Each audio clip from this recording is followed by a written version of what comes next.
You may have first learned about Dr. Uché Blackstock from the profile on her in a recent Lancet issue. Or maybe you're one of her more than 60,000 followers on Twitter. Or perhaps you've seen her contributions to Yahoo News or heard her testimony before the U.S. House of Representatives. Or maybe this is the first you've heard of the doctor who left academia to found a health equity nonprofit. This is Medicine in the Machine. I'm a producer on the show, Nick Andrews. In this episode, Dr. Eric Topol and Dr. Abraham Verghese dive deeper into who Dr. Blackstock is, what she's doing now, and what lies ahead. Remember, there's a transcript of this episode available on our homepage at medscape.com. And with that, please welcome the hosts of the show, Eric Topol and Abraham Verghese.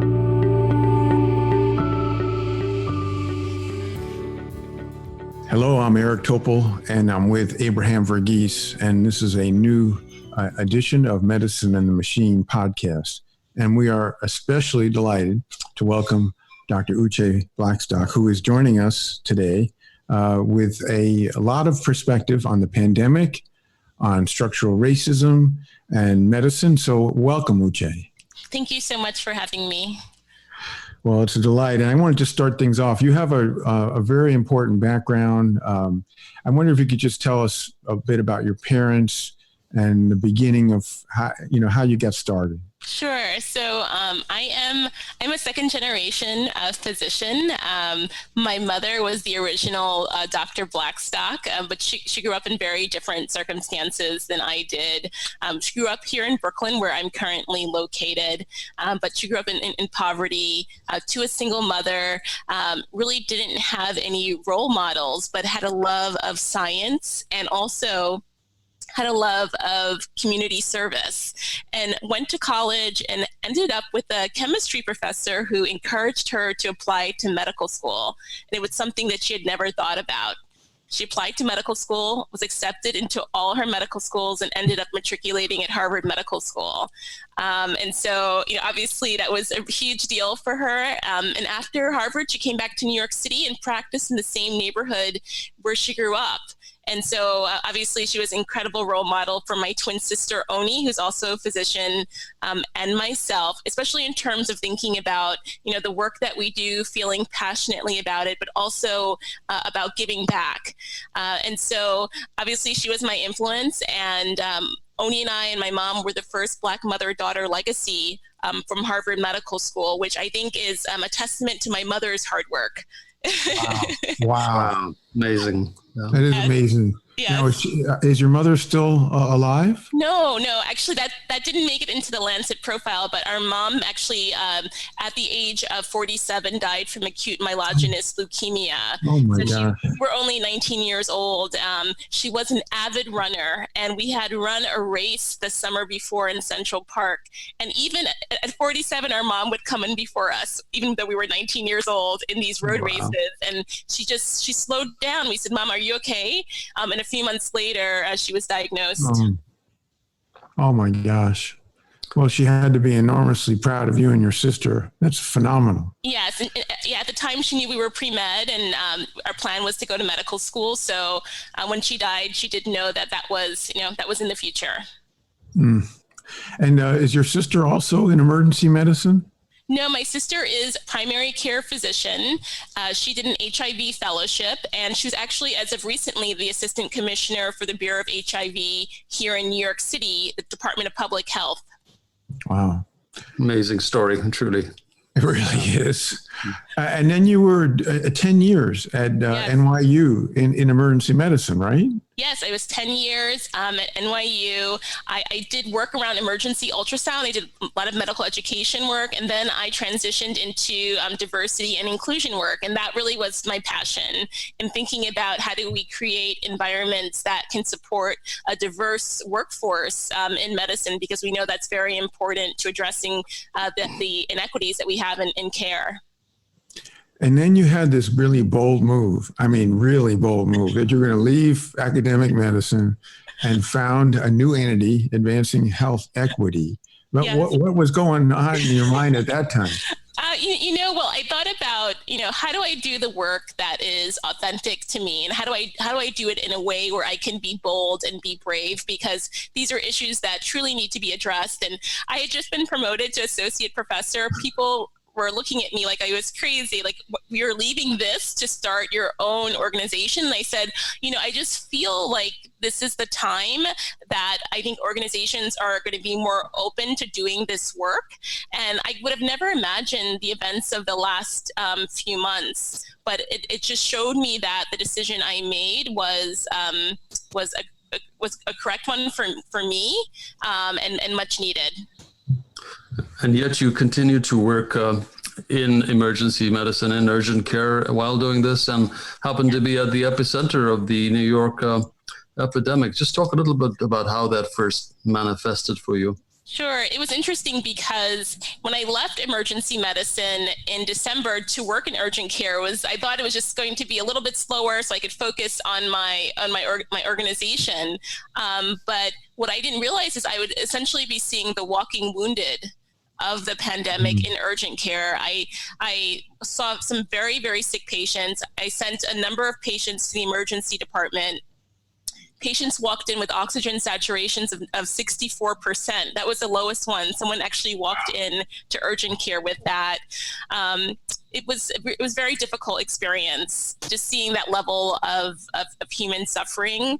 And at the time, we were limited. Initially, we couldn't test everybody. And so having to have that conversation with patients about why I couldn't test them, we were limited to 2 tests over a 12-hour shift. So I had to choose 2 patients to test. Wow. I felt like I was letting them down. And I think you made the observation then that it was very likely that people of more affluence with more agency and more willingness to push were probably getting tested much more often than the frontline workers, the bus drivers who really needed to be tested and get back to work. Yes, I noticed that in the beginning, the criteria that we were using, you had to have visited one of the countries in which coronavirus was endemic. And that wasn't the patients I was caring for, or a number of them, the ones that were essential workers and service workers, they hadn't traveled out of central Brooklyn. But yet we found out that they were still being infected. Oh. It's been so striking that those who have borne the brunt of this pandemic have been the underrepresented minorities, Blacks, Hispanics, the indigenous. And it actually even took a while for that to be recognized. The CDC wasn't on top of it. No. Can you give us your view as to what's going on here, the basis, the severity, your overall sense? Sure. And it's interesting. And I don't know when this is going to air, but there's actually the CDC actually put out a piece today about children, and showing that about 80% of the children who had died in this one study were Black, Latinx, or Indigenous from coronavirus. So I think it's interesting because in March, when I first started seeing coronavirus patients, and I noticed this rapid shift in the composition of patients I was caring for, something went off, and I said, this is going to be very bad for our communities. And, I knew that Black and Latinx communities carry a higher burden of chronic disease. We know diabetes, high blood pressure, asthma, and obesity are more common.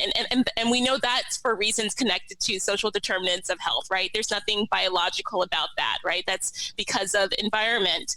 But also there were these other factors like living in overcrowded housing, like being more likely to take public transportation, being more likely to have jobs where you are essentially on the front lines of the pandemic, always interacting with the public, that also place these communities more at risk. And so, of course, we saw that borne out in the numbers that we've seen so far. And what's interesting is that even for this last month in August, the mortality rates actually went up for Black and Latino communities in the pandemic. So, we're 6 months in, but still, we're not seeing obviously any action by this administration to really focus and address these inequities. Wow, so striking. And you went over several of the reasons for this. But as you have pointed out, the pandemic in the U.S. exposed the miserable situation of the inequities. I mean, they're blatant inequities. The only country developed that doesn't provide health care for all. So can you get that this was laid bare? Right. Can you give us your sense about how we were? Maybe this was all predictable. Do you think? Absolutely. I think it was predictable. I think that in recent years, we've heard more about the Black maternal mortality crisis. We've seen that in the news. We've seen some Congress people take up legislation around that. We've seen some famous people like Serena Williams and Beyonce talk about their own experiences of being pregnant and feeling like they were not listened to because they were Black women. I mean, even thinking about how Black women are more likely to die around pregnancy in the United States than even women in Mexico, where a larger percentage of the population live in poverty, right? So, we're seeing these trends even across socioeconomic background and professional education. So even myself as a Black woman with a professional degree, I'm more likely to die around pregnancy than a white woman with an 8th grade education. And so when we see that data, we know this is not just about socioeconomics, right? This is about the kind of environment that structural racism through practices and policies create. And we know that that your professional level of attainment doesn't protect you, so to speak. Sure. I want to focus on your work in academia, or rather you're leaving academia. I think many people in academia, well before this, have been trying to make efforts to bring about, equity of both color and gender. But clearly there's so much more work to do, and there's a new life infused into these efforts now because of COVID. But what do you see as, the common threads that keep all of us back from doing the best we can in this area? And what sort of services do you offer in your new role as a consultant? Yeah, thank you for asking. So, I would say in my experience in academics, and I will say I thought I would stay in academics for my career. I love the environment, such a stimulating environment. I love working with trainees. I love learning from my colleagues. But I also recognized over time, especially doing diversity and inclusion work, that, sometimes institutions, because they've just been the way they are for so long, they are embedded with certain cultural aspects that make change very difficult. And so when I was at my previous institution and I wanted to push the envelope, there was a lot of resistance. There was a lot of resistance to just speaking the truth, to just saying this is what's going on. How are we going to address it? Or this is how our Black students are feeling. This happened. This police killing happened, but no one's talking about it in school, and they have to go on the wards and take care of patients. And so what I think organizations can do better at is really to have leadership that care deeply about these issues and see how these issues, they divide us by not addressing them, and how it, even within medicine, it compromises the care that we provide to our patients. It trickles down from institutional leadership to the care we provide to patient outcomes. It's all interconnected. And I think once institutions realize that and really appreciate that, then we can talk about, what does change look like? But it's embedding change in your strategic plan, not just giving one person, like a chief diversity officer, the complete responsibility for doing all of the work, but really that work resting on the shoulder of every person in leadership in that organization. There's a paucity of activism among physicians. And I wonder is this, as I mentioned earlier, this is pretty bold for you to say, I'm going to go on and do this. When did you make that decision? And what was going in your mind at that time? Okay, so full transparency, I made the decision when I was involved with Time's Up Healthcare, which is a branch of Time's Up, to address gender equity and sexual harassment in healthcare. And I actually found out that my involvement in the organization was a problem for my institution. They thought it was political. What? Yes. Yeah, they thought it was political. Wow. So that was, and I said, well, I can't imagine being in an environment where we're doing this work, this important work, right, that everyone should care deeply about, and you're saying it's political, right? Being treated like a human being is political. And so that really rubbed me the wrong way. And then also, I think just there was a fear around speaking out.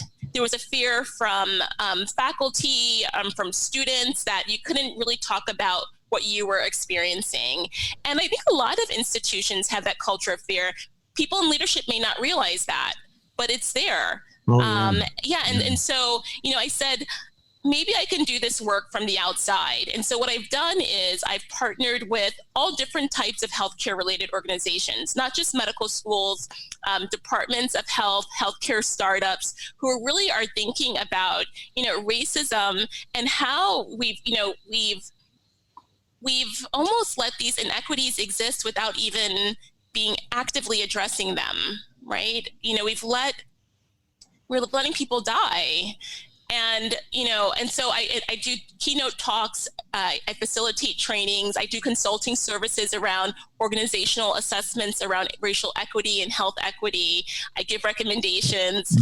I was recently involved in a CEO search to help an organization choose a CEO who would prioritize this kind of work.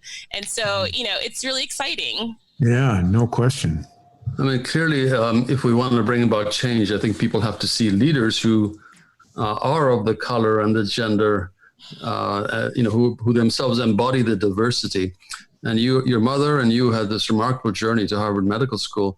But I had a chance to chat with the dean of Morehouse at one point, and she also a Harvard grad, an incredible story. Yes. She was telling me that she's concentrating her efforts in early middle school and before that, because you're losing folks in that pipeline, narrow as it is, shrinking as it is. You're losing them well before high school and college. And what are your thoughts on that? I mean, how do we meaningfully increase the Black physician workforce? Yeah, it's interesting you bring that up. I was actually speaking to an older Black woman physician earlier today just about this issue. And we were saying that the pipeline, it has to start earlier, even kindergarten and first grade, as early as possible. Because to address the lack of Black physicians in the workforce, it's not just about medical school. You have to get to students before medical school. But the problem is we have an educational system in this country that's actually very overall very underfunded, right? And we see the results of that. And also it's very segregated as well. And so I think we're going to have to see public-private partnerships come together where we are exposing students to what physicians look like or other healthcare professionals look like very, very early in their education, but also giving them resources, tutoring, mentoring, all along from kindergarten all the way up, not just starting in college. I would say college is too late. High school's too late. Absolutely. The structural part of this, the systemic part of this is I think important to emphasize, because when you think about this pandemic, it was unprecedented from 101 years ago. And then you see the racial injustice story that's played out. We haven't seen anything like this since the 1960s, even though it's been smoldering, it's been continuing all this time. Do you think that this is the time that you and we can actually, finally make a difference? Are you optimistic about this? I hope so. Honestly, I've been saying, if not now, then when? Right. And can you comment about, this runs so deep. You touched on a few things, and Abraham brought up the need to start at the earliest time, but we need a systematic strategy that has never been even launched. You have a lot of great ideas for this. What are some of the things that, beyond what you're capable of, that we should be doing, at the grand scale? Yeah, in June, I testified in front of the U.S. Select Subcommittee on the coronavirus on the racial health inequities, and as part of it, I had to give some recommendations, right? And my recommendations weren't just about the short term in terms of targeted testing and PPE for our communities, but it was long term, thinking about how do you invest in communities that have been disinvested in for centuries, right? And we know that a lot of the disinvestment is related to home ownership. And so even thinking about how can we encourage opportunities for home ownership? How can we encourage opportunities for employment? And I also think that if we're talking about this moment right now, I think it's a great moment to talk about reparations for Black communities, because I feel like we got into the situation because of practices and policies coming out of the New Deal, like redlining. Okay, so redlining, this process where you graded neighborhoods based on who lived there. And the grading reflected your ability to receive a federally funded mortgage. And so what we've seen over time is those redlined neighborhoods that received the lowest ratings today correlate with the neighborhoods that have the most severe and profound health inequities, right? So we know that's all linked. And so we need policy to get us out of this situation. And so I think policy that addresses the social determinants of health will be incredibly helpful for our communities. One of the things that strikes me, Uché, is that, the fact that we don't have universal health care, but at the same time, we're putting trillions of dollars into this PPP. I don't know where it's going. I have no idea. And, there are all these call outs that, we don't have funds to do this. We could have funded decades worth of care for everyone, right, with the amount of money that's being wasted in this rescue, if you will, pandemic, right? Absolutely. Yeah. I mean, I also think that this moment is the time to talk about what a single payer universal healthcare would look like. I mean, at the very least, we should have that for this country. I mean, I think it's inexcusable that we have people who don't have insurance, and we know that directly impacts, the health of communities, and that leads to, down the road, spending more money on care. It doesn't make sense. Stay with us. We'll be right back with Medicine and the Machine. Welcome to Medscape's latest podcast series, Medicine and the Machine, featuring Medscape's editor-in-chief, Dr. Eric Topol, and master storyteller and clinician, Dr. Abraham Verghese. Remember, you can find the latest in medical news, expert perspectives, clinical tools, continuing medical education, and more at medscape.com. How is New York doing in your view in this sort of post-COVID, post-traumatic phase of recovery? I think you actually use that word PTSD to describe what it's like to come out of it. I would say, I think we're all still shaken by it.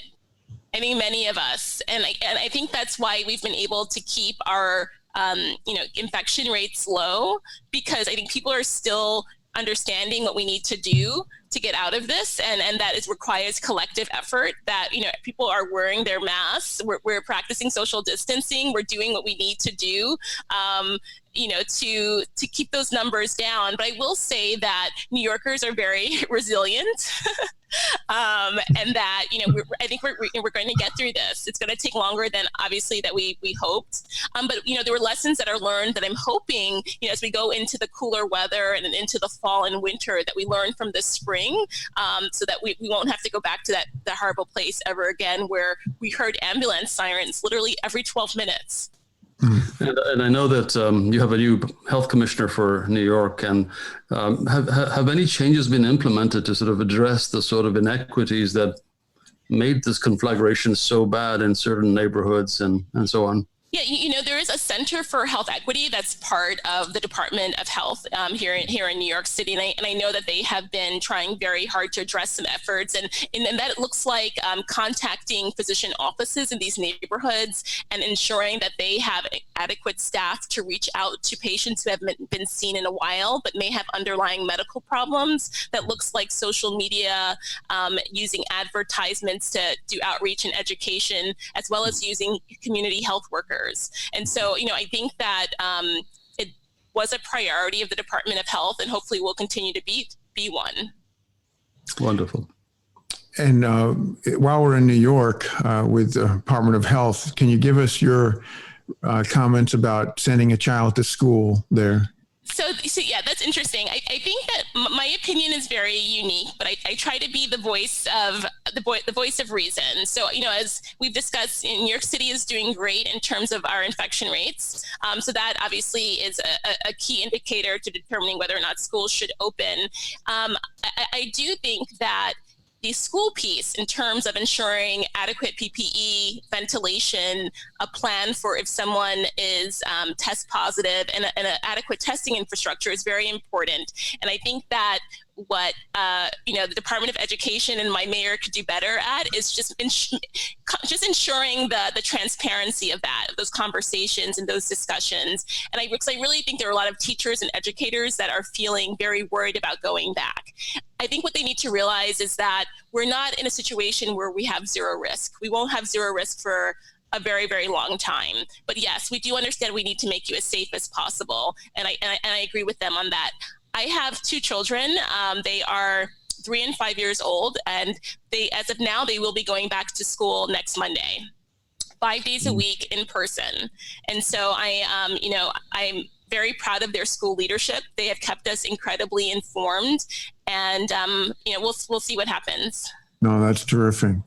I wanted to switch a little bit to the science side of things, because, we've talked about how our government hasn't done a very good job at all. But also, if you look at science, and we, in our podcast, we sometimes get into AI as well, the machine part. But, the genomics, all this work in genomics since sequencing and these GWAS studies, there was very little in the way of, the people of color represented in these studies. Right. And then we're seeing now the vaccine trials, a terrible underrepresentation. I saw the data yesterday for the Pfizer trial, which was even worse than Moderna, which was not at all representative. So we have problems in the clinical trials, in genomics. And I also wanted to get your comments. One of the science papers, notable papers from last year, was the one about Optum with this biased algorithm. That was basically, again, embedded bias. So can you just give us your sense about this pervasive problem in the medical life science community? Right. It's interesting because I think, we think of technology as helping people, right?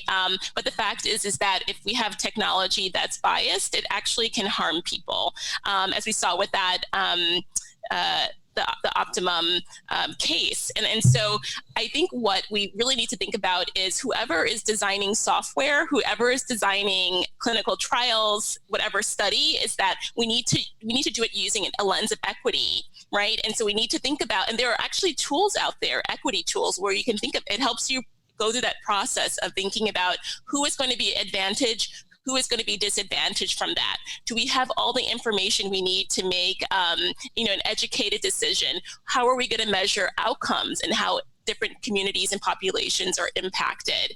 And so I think that we just need to be more measured and more intentional and methodical when we are thinking about how do we use technology in these ways that can be incredibly advantageous, but conversely can be incredibly detrimental to health. Right, absolutely. And how do you overcome the problem of long-standing suspicion amongst the Black community, for good reason? Yes. About entering clinical trials, and I think it takes that as well. It takes more enrollment. That's such a great question. Perhaps by people like you.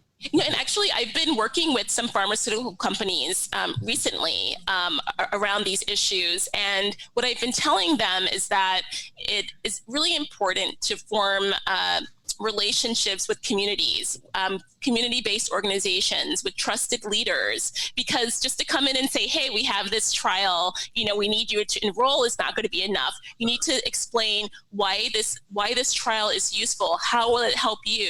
How will it help your community? I think what also people need to realize is that when you're in a trial, everything is monitored, right? You actually receive sometimes better clinical care being part of a trial than not being in a trial, especially if you don't have health insurance. And so I think there are a lot of very positive attributes that community members can be educated about. But I think also acknowledging the history, right? Acknowledging Tuskegee syphilis study, Henrietta Lacks.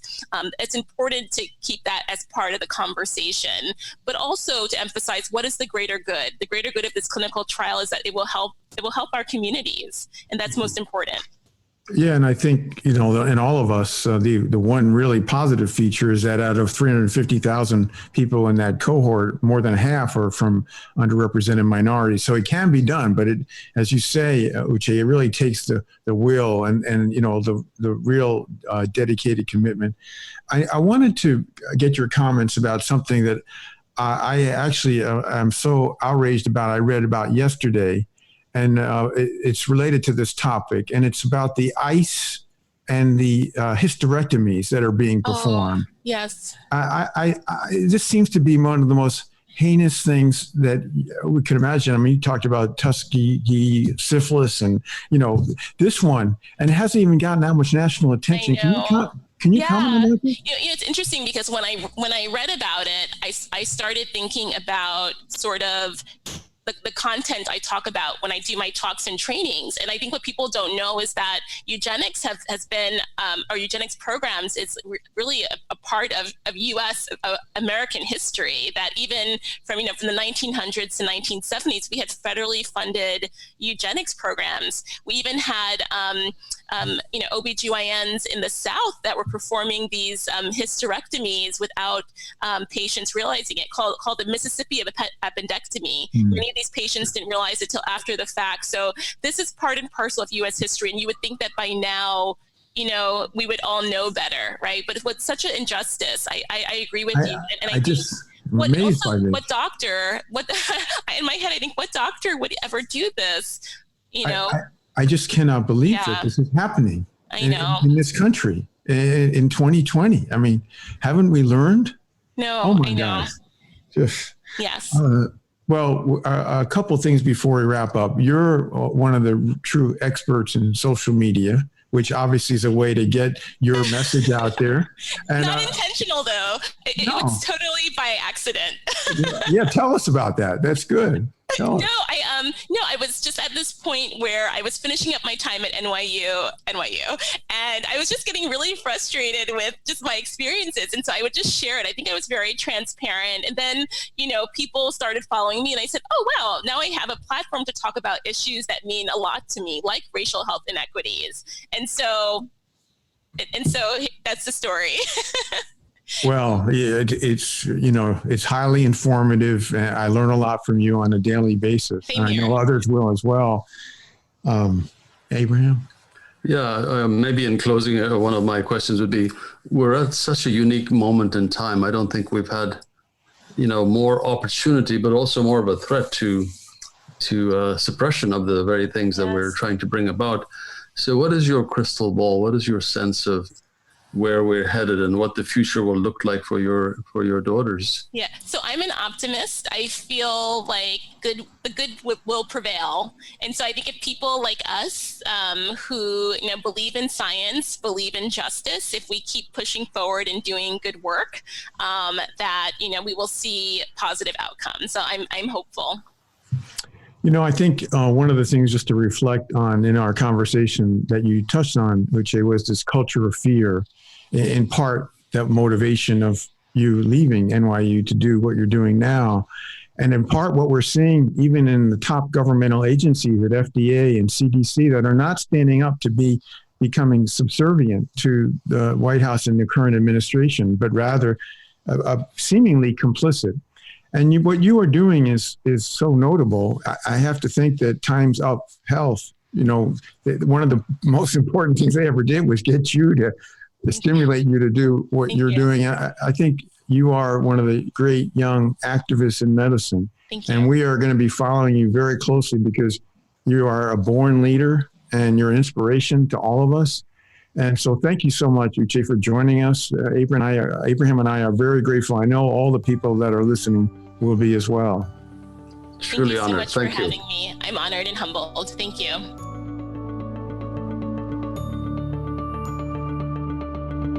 And that's a wrap for this edition of Medicine and the Machine. I am Nick Andrews.